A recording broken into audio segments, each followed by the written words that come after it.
માટે ચલાવાઈ રહેલી ઝુંબેશના ભાગરૂપે ઈશાપુર પોલીસ સ્ટેશનની ટીમે એક મહત્વપૂર્ણ કાર્યવાહી કરી છે। આ કાર્યવાહી દરમિયાન સર્વેલન્સ ટીમે મોરા ગામમાંથી ગાંજા સહિતની મૌલિક કિંમતના મુદ્દામાલ સાથે એક આરોપીને ઝડપ્યો છે।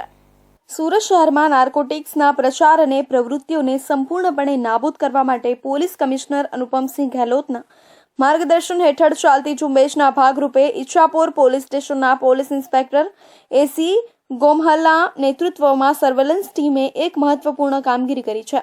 આ કામગીરી દરમિયાન ઈચ્છાપુર પોલીસ સ્ટેશન હેઠળ આવતા મોરા ગામ ખાતેથી ગાંજો સહિત મુદ્દામાલ જપ્ત કરવામાં આવ્યો છે। આરોપી દક્ષકુમાર કલાભાઈ ઉર્ફે કૈલાશભાઈ રાઠોડ, જે મજૂરીનો ધંધો કરે છે અને મોરા ગામમાં જલારામ મંદિરની પાછળ રહે છે, તેને પકડવામાં આવ્યો છે।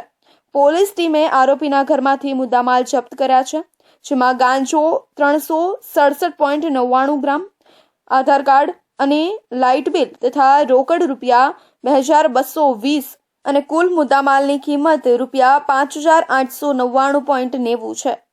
આ કેસ એનડીપીએસ એક્ટ 1985ની કલમ 8C 20B એ અને 29 હેઠળ ઈચ્છાપુર પોલીસ સ્ટેશનમાં દર્જ કરવામાં આવ્યો છે અને પોલીસ ઇન્સ્પેક્ટર એસી ગોમહલના માર્ગદર્શન હેઠળ સર્વેલન્સ ટીમના અધિકારીઓ અજીતસિંહ, ભૂપતસિંહ, ભાવેશભાઈ, કાંતિલાલ, પ્રમોદસિંહ, રાજુભાઈ, ભરતભાઈ, સરદારભાઈ, રમેશભાઈ, મેરામભાઈ, અરવિંદભાઈ, લક્ષ્મણભાઈ, મનુભાઈ, મોતીભાઈ અને મનદીપસિંહ, જનરેલ સિંહ અને સહદેવસિંહ, ગંભીરસિંહ, ચેતનસિંહ, ભરતસિંહ, અશોકભાઈ, જોધાભાઈ અને મમલતભાઈ, લક્ષ્મણભાઈએ આ કામગીરીમાં મહત્વપૂર્ણ ભૂમિકા ભજવી છે।